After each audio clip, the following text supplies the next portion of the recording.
Welcome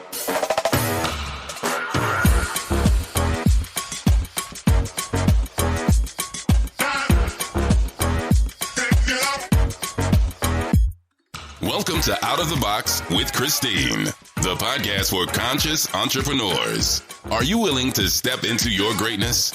Are you ready to shine? Well, get ready, Truth Seeker. You're in for an amazing ride. And now, here's the host of the show, Christine Blasdale.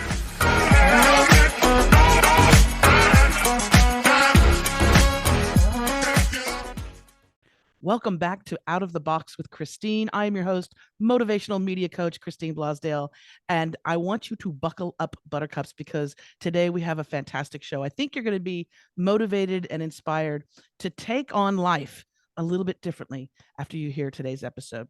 My guest today is Amy Eliza Wong, and she is she's a founder, speaker, executive leadership coach, and facilitator, and she's also the author of the brand new book, Living on Purpose: 5 Deliberate Choices to Realize Fulfillment and Joy. And I couldn't think of a better person to come on the show than you, Amy. So welcome to Out of the Box with Christine. It's a pleasure. I'm so glad to be here. Thank you for having me. Well, you know what, when I came across the work that you did, I actually saw some of the speaking engagements that you've done and some of the coaching that you've done. And I just really liked how you just cut through everything, and you were your communication style is so brilliant. And I thought, for our wonderful entrepreneurs and solopreneurs who are out there, who are listening on Spotify or Apple Podcasts or watching this on YouTube, that they can also gain a little bit of your wisdom by being on the show here and talking about living life on purpose. We seem to, as human beings, we seem to sort of react to life. Yes. There's not a lot of, I am going to set out to do this, and this is what I want to do. So, let's talk about the title of the book. First of all, Living on Purpose: 5 Deliberate Choices to Realize Fulfillment and Joy. What sparked you to write this book? Wow. Well, you're absolutely right about most of us are in react mode. So that was a large part and a large reason I wanted to write this book. Now, my practice that I founded in 2011, so it's been a little while, was called Always on Purpose. So this idea of being on purpose is really important to me. It's really near and dear to my heart. And it's a state of being, right? Because people tend to think of, when I say always on purpose or living on purpose, purpose comes through oftentimes as a noun. And it's not that it's not. That is true. And purpose in that way absolutely enthralls me as well. But what I'm really going for more here is more that mindset and that state of being on purpose, being intentional, being present, being in the driver's seat, harnessing choice in our most intentional and present way. And then from there, we're able to create the life and the work of our dreams. Now, the reason I wrote Living on Purpose was I have been coaching here now for over a decade, and I've had hundreds and hundreds of conversations from really folks from every category and all walks of life, and I feel so blessed. And I know, like you're a coach, so I know you get it. We get a backstage pass to the inner workings of the human mind and the human condition. And what I noticed was, regardless if you were, just a college graduate interning into a company, if you were a single mom, if you're a lawyer, a doctor, if you're in drug and rehab, if you are a politician, if you're a celebrity, doesn't matter who you are and where you are on your journey of life, the ways in which we get in our own way have started to seem a little universal. So I thought, wow. And I really perked up to, gosh, there are some very clear themes in the ways in which we really hold ourselves back. And then diving into the research behind it and the neuroscience and the psychology and all of it, I really started to, okay, there's something good here. And it wasn't until I started coaching leaders and executives for startups and Fortune 500 companies that, it was wild to me. It's even, and this is what so many people don't recognize, even when you make it, quote unquote, make it, you still hold yourself back. You still have fears. You still have insecurities. And so it was really important to me to dispel this myth that when you finally get to this place where you either own your own company or you make a certain amount of money or you got that title, you're free, because that's not true. It's this, there's all that stuff going on. And so that it was really clear to me, okay, there's an incredibly relatable story here to tell and share, and a way out. And so it had been 10 years of just working through this, knowing that one day I will write this book. And I'll just a teaser here. There was one scientific finding that I found that was discovered in around 2003, neuroscience wise, that when I learned that when I was getting certified for conversational intelligence, it just, the entire book came together. The missing piece that I needed to finally nail this clicked. And I'm like, okay, now I know what this needs to be. Well, and that's key, isn't it? Because it doesn't matter. And especially for those people that are supposedly, made it at the top, if they still also have those same triggers, those same like childhood issues, then it's even more stressful, I would think, because that whole idea of imposter syndrome. I've done so many shows on imposter syndrome, and it always it surprises me, but it doesn't surprise me on how many listeners will write me and say, oh my gosh, that's me. I'm Yeah. I'm a major owner of a huge company, and I still to this day have imposter syndrome. And again, is that our subconscious mind? Even though on the outside, of course we want to be successful, of course we want to have great relationships, of course want to have a house and blah, blah, blah, but that subconscious mind is still listening to maybe that bully that was on the playground that said something really hurtful to us. Yeah. That's yeah. how powerful it is, right? It's so powerful. In our words. Christine, I mean, you nailed it. It's so powerful, and it becomes such a pervasive lens, and we don't even recognize that it's a lens, but it's there. And so, there's so much to say about this, and that's why I wrote the book, because a huge piece of this book really is about freeing ourselves from imposter syndrome. But what I have found super helpful is really understanding why it's there from a neurological, from a neuroscience, and also psychological perspective. So let me kind of take that teaser I mentioned earlier and take this farther, because I think this is so helpful and so fascinating.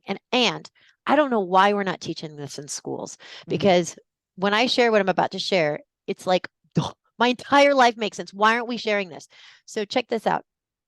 Just as humans, we're pretty unique, and as humans, when we're born survival brain dominant. I know you know this. Prefrontal cortex doesn't start developing till adolescence, not fully formed till our mid-20s. Fine, that's just how it goes. But something we're really not talking about, or what does this actually mean in terms of what's survival to the brain, right? Because when you're born as a human, you're born neurologically underdeveloped, and you're born in this totally infant, helpless body. So when you realize, okay, well, for a human, they're born hardwired to survive and totally dependent on caregiver to survive. So when you put those two facts together, now you have to ask, well, what does survival to the brain mean? Well, guess what? It's not food, water, shelter. Food, water, shelter will follow if mom or dad or caregiver buy in. So therefore, rejection is death to the brain.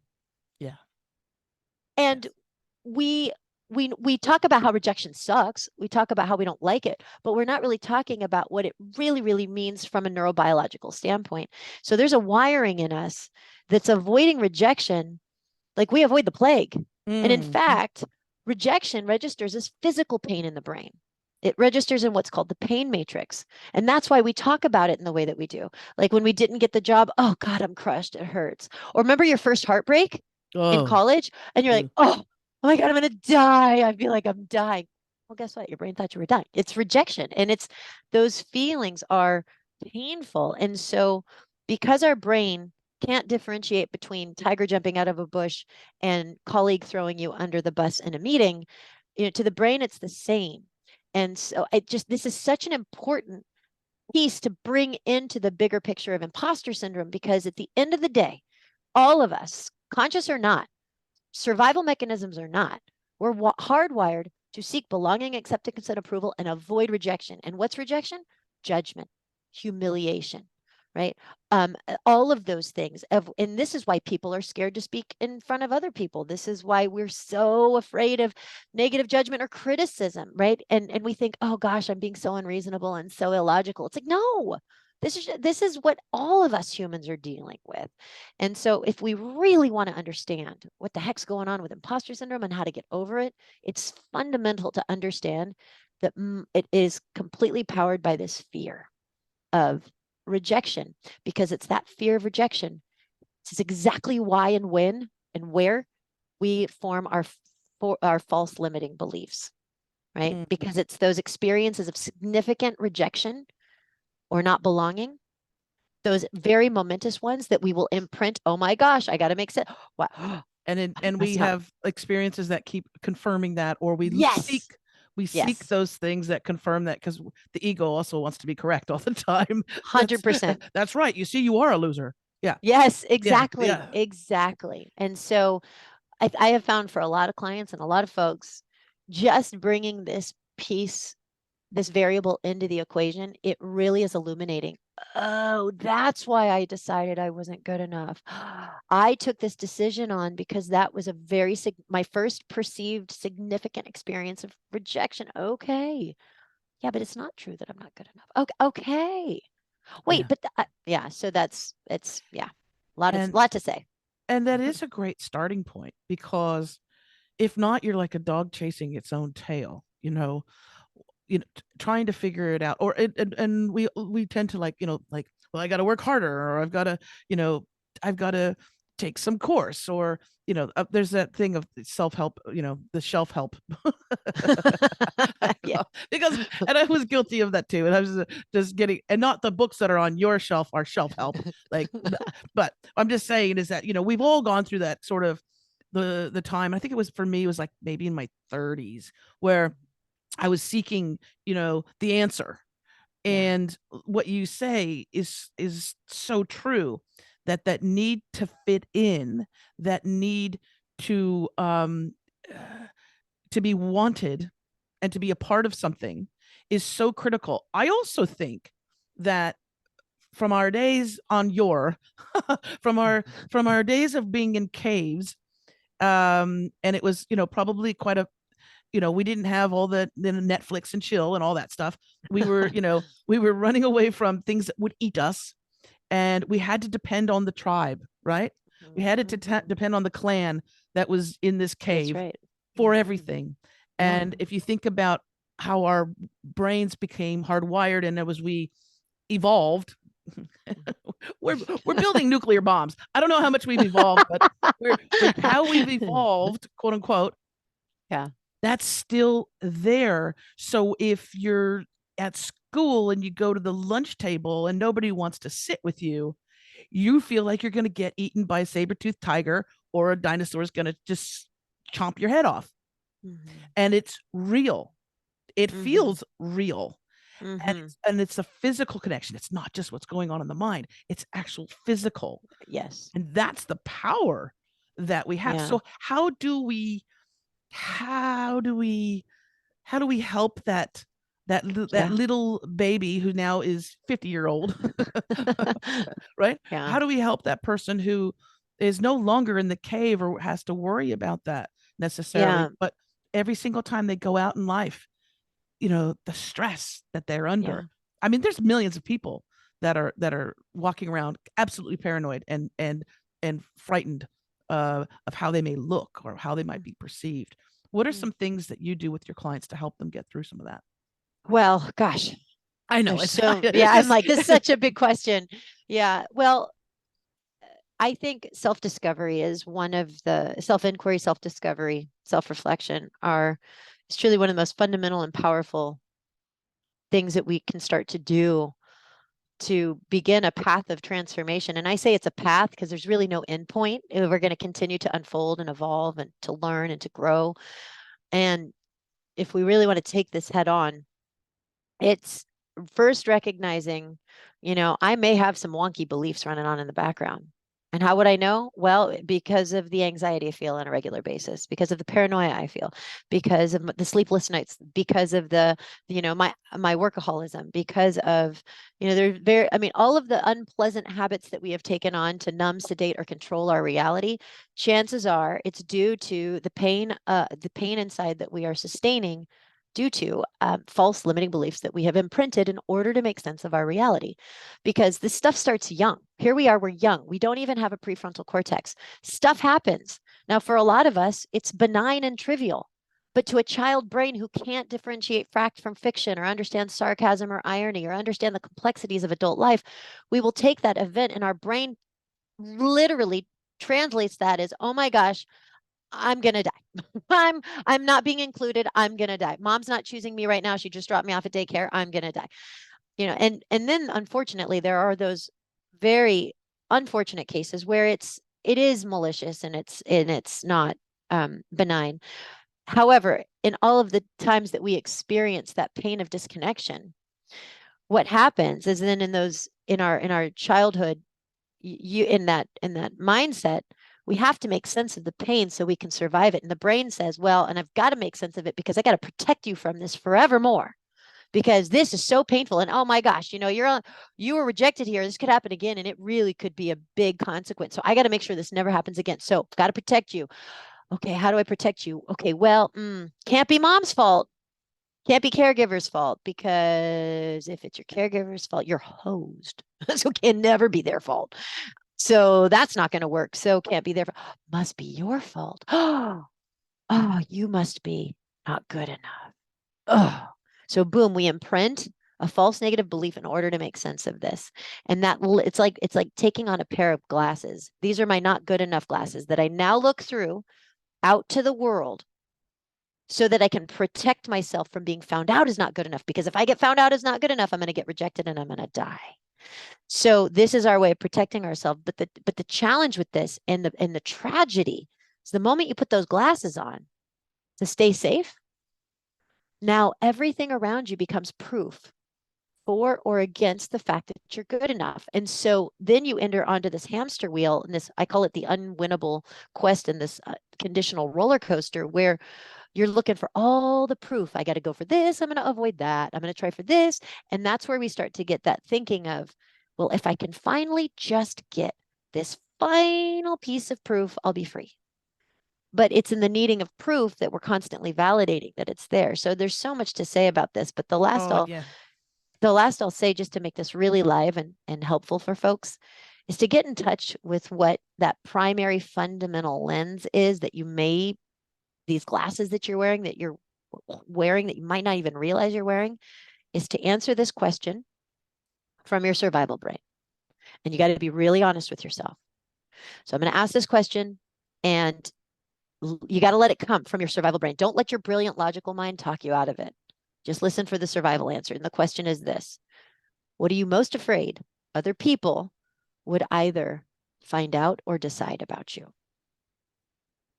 What are you most afraid other people would either find out or decide about you? So you let that sit and let an answer come. Maybe there's a handful of things that come, and that's fine. But that right there, whatever you answer with, is 100% what you believe about yourself, that you're worried about it getting found out. Otherwise, why'd you say it? And that's my backdoor way into finding what's that false limiting belief you imprinted that your conscious mind does not want to take a look at because it's just too painful. So good. That is so good. And it is something that so many of us will go through our whole lives with those glasses on. Yes. And also seeing every single situation as confirmation of whatever that limiting belief is. And what you were saying was too, that was really important. And you said this earlier about the development of the brain, that when we're babies, and then as we age, I know the most important years are like from 0 to 7 or something like that, or 0 to 8. And listen, your whole childhood is absolutely critical and important. And this is something that I wish was taught in school as well, that because let's face it, most people, not everybody's going to have kids, but most people going through the educational system will probably procreate at some point in their life.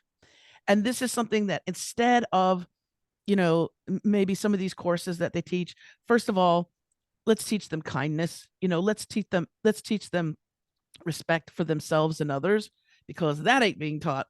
But also that what they do and say and feel has a ripple effect. Mm. And so, the words that we use with each other, and especially with our children, with our babies that come into the world, and the presence or the lack thereof, how that can impact. Because if we don't do it at the beginning of a child's life, we're not going to change anything. It's just going to repeat. We're going to have more adults that, that are hurt little babies that are going around hurting other babies, hurting other people, hurt people. And so I wish this was something that was taught. I think your next book is going to have to be also for tweens, teenagers, young people. I'm feeling it. Oh, I'm feeling it, I had Christine. that. I'm intuitive. I don't go. I'm not a psychic. Wow. And even with my coaching, I don't market myself as an intuitive. But when I get a drop on something, when you get a hit, I'm with you. Yep. I got the I'm with you. goosebumps. When the goosebumps happen, It's real. It's on. And as soon as you started talking, I saw the Living on Purpose for Teens book. Wow. Just saying. Wow. Okay. Hey, I'll take it. I'll take it. We'll have you back on the show when you publish that book as well. Yeah, Thank that is you. so vitally important. And then also look at the pressure that our kids have now. I don't want to sound like my grandmother, it's like when I was a kid, but when I was a kid, we didn't have this. Yeah. We didn't have 24-hour a day, 365 days of the year of social media. Yeah. First of all, telling us who we should be. Right. This is who you should be. This is who you should be. But then we have that thing of the, if somebody says something, you post a picture of yourself or something like that, and they say something cruel about it, that can then go viral. Yeah.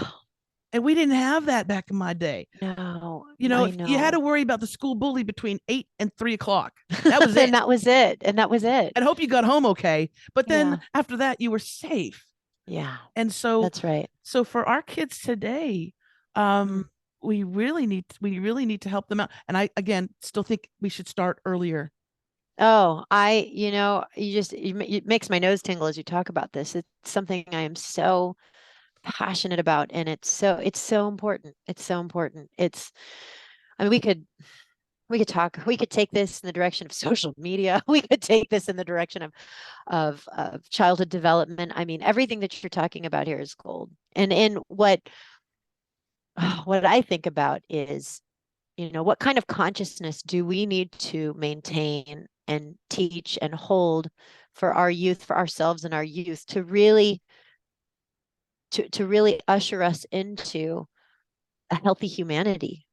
We're not there, and we're not on the right path at the moment, and it's very concerning. And in fact, so I have two children. I have a 14-year-old and a 10-year-old, and both are just amazingly wise and old souls. And my 14-year-old, he came in so toned in, tapped in. He was like channeling. He was talking to spirits. He completely denies it today. He has shut that off, unfortunately. Yeah. And he's become so nihilistic. In this generation, he's like, why even try? I don't even know why we're recycling. We're not even going to be around in a couple more generations. So I don't even know why we're trying. And then my 10-year-old is the social justice advocate. And I mean, every other week is creating new posters for their room, like save the sea otters, say, pride, all identities matter. I mean, just constantly so eager. And I just feel like with our youth, they're, gosh. Yeah. Yeah. I know. I have two teenagers as well. Yes. Yeah. But it has to start early. And also, I want to say, people, you need to grow up.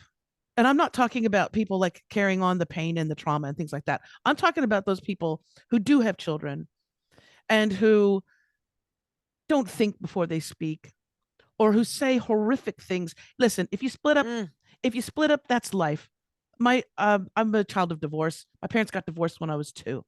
mm, But if you realize that that child identifies with both the mommy and the daddy, or the mommy and the mommy, or the daddy and the daddy, they identify with both parents, even if one is a son of a gun and all kinds of stuff like that, right? So if you do split because you've grown apart or whatever happens, make sure that that child does not feel the impact of your hatred for the other person or your disappointment for the other person, all of those things. Because when you sit around and you talk badly about that other parent, the mm, child thinks, even though I know you're an adult and your mind says, of course not you. It's not you. I love you. You're my baby. mhm, No, but the child realizes that they are a combination of the two of you. So mhm, there will be some self-killing inside, self mm, it'll mhm. it'll be soul crushing. And they Yeah, might put on a happy face because we are very resilient as children, but yeah, it is damaging. And I yeah. reflecting on um there's a dear friend of mine, Julia Loggins, who was married to Kenny Loggins, the musician and singer. And you know, when they split, as as you do, when they split up, um, of course it was difficult because he's in the public eye and everything. But when they split up, they made sure that they were still parents and a family to the kids, and that one was not going to belittle the other one. And to this day, they actually get together for Christmases and things like that. They're just not married anymore, and they have their own partners and everything, but they don't have that hatred, Mm, mm, right? It's not the war of the roses, yeah, yeah. because they know that those children and their children are great, are amazing. The kids are like, Oh, I mean, because they've seen healthy relationships, yeah. and how you And that's end and how important. you end a marriage, and how you end a relationship, and how you change it to something Mm, else, mm. right? It's to me, this is what is living on purpose. It's being very intentional about what we're creating in our lives and very much recognizing, very mindful of the impact we're having, our choices, our words, our decisions, the impact that each of these things have for the goodness of all. And that, I mean, that's, yes, it's so important, and speaking to this whole thing about what we say, the impact we have, what we forget often is that our words really do create our reality. Our words create our world. And whether that's our internal dialogue, which, I'm sure all of us can put ourselves run ourselves through the ringer with our internal inner dialogue. But that right there is a huge bit of how we create our reality. But then the words that we say to others. And if we really want to make the world a better place, something I live by, I teach my clients to do is always intend that your intention and your impact are congruent. Because here's the thing, everybody shows up with a good intention. Nobody wakes up saying, "Oh, I want to be evil today and really stick it to so and so." I mean, I think it's gonna be rare. We really do have a good intention, and we want to do good and be of service. It's just that we lack awareness of our impact, and we're definitely often not checking that our impact matches our intention. So one of those powerful things we can do is really just keep this in mind. Do they match? Do they match? Hmm. Exactly. I love intention, because that is, well, for 20 years in radio, nobody saw my face. I could have ordered my pajamas in the studio. Um, but through the art of audio, and so it's just like closing your eyes and listening to someone, they were able to feel me. So they weren't able Mm, to see me, they could hear me, but they could feel me. And there's something actually very profound about not not seeing someone and actually feeling them, because you're not judging them based on, oh, why did she wear that shirt today, she's got funny glasses, why is her hair so short, whatever, what's that tattoo. No. When you can't see someone, you just are listening and you're feeling their voice, you're listening to that pause. Mhm. That is, that was one thing that You're feeling their presence. the program director Yeah. hated the pauses, though. The dramatic pauses. They come running in. What happened? Dead air.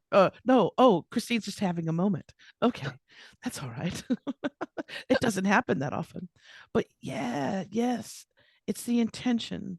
Yeah. And we need to also, in our day-to-day judgments that we have, is to also think about the intention of others instead of being slighted, and going back to that brain of being rejected, right? That's why so many that's why so many breakups become so toxic and I mean Well, and violent. violent. And when it really comes down to it, it's people find so much safety in their rightness. And it's really a battle of being right over being harmonious. It's like it's and it's not that we are intentionally choosing, I'd rather be right than talk, than in harmony. It's just that it happens because we get so bought into our point of view. If you just saw it my way, all would be well. And so we do everything we can to get somebody else on our side. And really, it's just a matter of rightness, and an unwillingness to see another story, another side, an unwillingness to be open to influence. And so it's what you're talking about. Yeah, there's a lot, and I feel like there's a lot right now. We're all being tested. There's so much going on in the world. And then we just had 2 years or 2.5 years of extreme Yeah. pressure Right. on top of it. Right. Yeah, you know what? I would love to be able to give people the gift that I guess I've developed, and it's just been from years and years of feeling. I was extremely shy as a child. I was scared of people. I really was. I was very, very shy as a kid, and I don't know when I kind of broke out of that, but I because a lot of people too, they'll tell me, they go, "You are so confident," and I'm not arrogant or think that I'm the greatest thing since sliced bread at all. But they say, I wish I could be like you because you're so confident. You can go out anywhere and talk to anybody. My mom used to say to you can talk to anybody. And I think it's because it's not that I don't care that what people think of me. It's just that I know that I'm a good person. Yeah. And so I don't have anything to hide. Yes. So to speak. And so when I go out, I don't worry about people judging me. When I came out, my mom was worried about my safety when many years ago. And I said, but I said, no, nobody's going to want to hurt me because I'm a good person. And I like people for the most part. I like people. And so I never had that thing of really worrying about what other people thought. Because, and again, not because there's an arrogance or I'm the greatest thing. It's just going out into the world and being like a child. Being like the child that is excited to see people and to experience things, right? Yeah. Not in the way of, I wonder how they're going to judge me, or I shouldn't do this, or should I wear this? Should I, that type of thing. Yes. And if I could gift that to as many people as possible, I would do it in a heartbeat. Oh, amen. And this is such a big focus in my book, Living on Purpose, and such a big, this right here is I mean, this is the biggest topic I coach on with folks. And a couple things I would love to share. Just like you, Christine, I was so shy growing up. I couldn't even ask our server for a napkin. I couldn't pick up the phone. I mean, I was debilitated. And it's funny because my parents laugh like, that is hilarious because now you speak in front of all these people, and it's no problem. And I think I've reflected on this, and here's what shifted in my case, and maybe it'll ring true for you, is the moment I realized what it was that I stood for in terms of Oh, I'm standing for making the world a better place. Oh, I've got something that will absolutely help. I am standing for helping. I'm standing for empowering. And it wasn't because it was an intellectual thing. It came from my heart, and it started with teaching math, and then all of a sudden it was like, wait, there's something way bigger than me. I'm here having to I'm trying to do, and it just followed that. I was just speaking in front of lots of people, and it was not, and that wasn't even hard. And the reason was because the spotlight wasn't on me. I wasn't putting the spotlight on me, looking good, proving myself. Do I look okay? Am I avoiding judgment? It was like, no, no, no. Forget me. Like, I've got something bigger here. And the more and more that I stepped into that, it just naturally became, now everyone thinks I'm the biggest extrovert in the world. And I've always been like this, but just like you, that was not the case. That was not the case. When we go on holiday, I don't want to talk to anybody. Like, just let me go in the pool and swim. Yeah. Well, and it's interesting too, because of that energy that we push out, right? And the intention. You're right. It's not about you. It's about the message. It's about That's right. people connecting to that message, about you either inspiring people, motivating people, entertaining people, educating them, whatever, right? Yeah. But when I'm around a lot of people, like, I can talk for days on radio and podcasts and go in front of an audience, I love live audiences. I've missed that for a long time. Love that. But what happens is that I'll get to a certain point where I can't people anymore.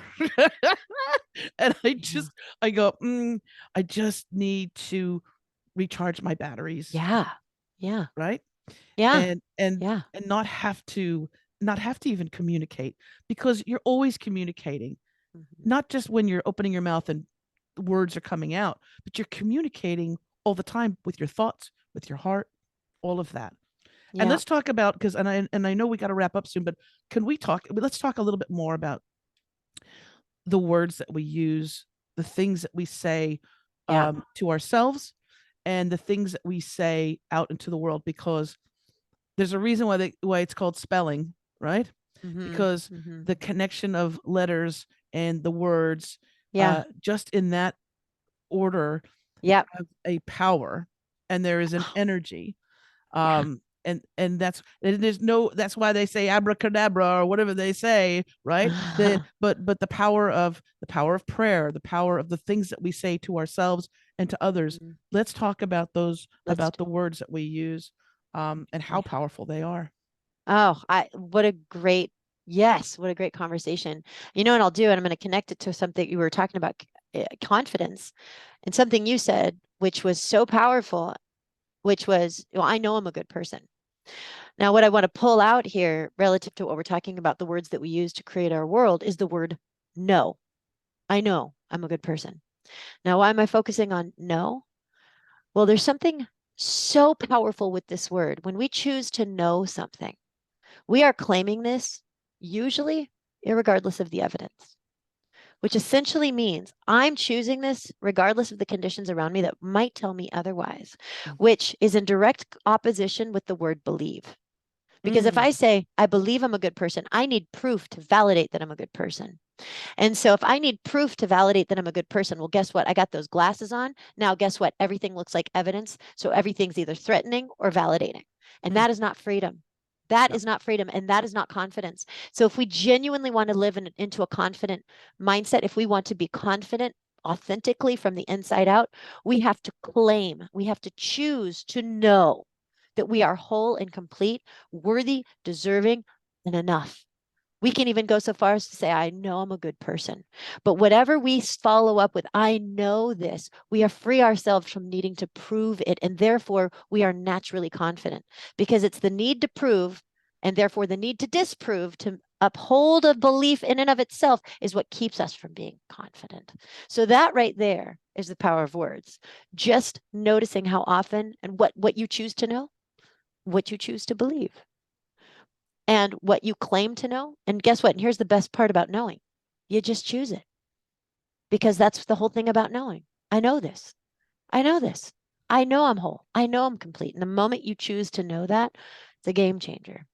So that right there, we could talk about how, We really unlock the ability to thrive. Ooh, that's good, just because with we that. can go on from there. We can go down the rabbit hole. Because when you know that you're complete, and even though you're always changing and morphing and growing, right? Because you're never stagnant, right? Yeah. But when you know you're complete, there is no stress about there's no stress about how you look, how you're aging, what your weight is, where Right. you live, what kind Right. of car you drive, right? Because it's just stuff. And here's the thing. Are you familiar? Just get you somewhere. I know it's just stuff. It's not evidence. It's not proof. It's just information. It's data. It's stuff. Are you familiar with Dr. Carol Dweck's No, mindset framework, no. fixed mindset versus growth mindset? Oh, it's so powerful as a parent, as a teacher. Definitely. Oh, we could do What's part the 2 name on this. again? Carol who? Carol Dweck, Dweck. She's done some TED Talks too about mindset, growth mindset, and fixed mindset. It's so powerful, and particularly as a parent, like how we can help our children really hold a growth mindset, which really is about exactly what we're talking about. Yeah. How can I let stuff be stuff and not evidence that I'm not good enough? A fixed mindset says, well, who am I? Oh, I'm fixed. I'm good at math. I'm not good at singing. And we get fixed in these traits. And therefore, if we're fixed in these traits, then when we go forth in the world, if we don't succeed, then it's just evidence that we're not good enough. Right. And so these two mindsets it's either one or the other. And I just mentioned this because what you're talking about, when you know you're complete, it doesn't matter. And that's right. That's a growth mindset. That's freeing right there. That's why we want to sprinkle that all over the place. Yes. If we could, let's sprinkle that. Well, we are in many ways, because this broadcast, you never know who's listening. And if you are listening or you're watching it on YouTube, I always say there's no accident. You're supposed to have stumbled across this. You were supposed to have heard this. And so it was on purpose. It was on purpose. That was very good. That was very good. Oh, I want to just I could talk to you forever. Please, you're welcome to come back on the show at any time. And especially when you write your teenage book, your teens book, teens, whatever. Yes. Definitely do that. And I got a super green light on that. I hope that you do pursue that. Thank you. 100%. I appreciate that. And if people want to find out more, they can go to your website, right?